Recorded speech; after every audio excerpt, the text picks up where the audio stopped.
Hey guys, welcome to this quick tutorial where we'll explain how you can add a cash advance in QuickBooks Online. So let's get started. First, log into your QuickBooks Online account and open your company dashboard.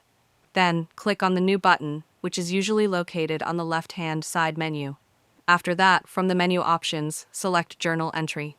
Now, in the first line of the journal entry, choose the account where the money is coming from, such as cash on hand or bank account, and enter the amount in the debits column.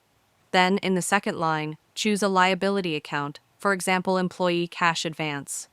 If you don't already have this account, you can create a new liability account called cash advance. Enter the same amount in the credits column.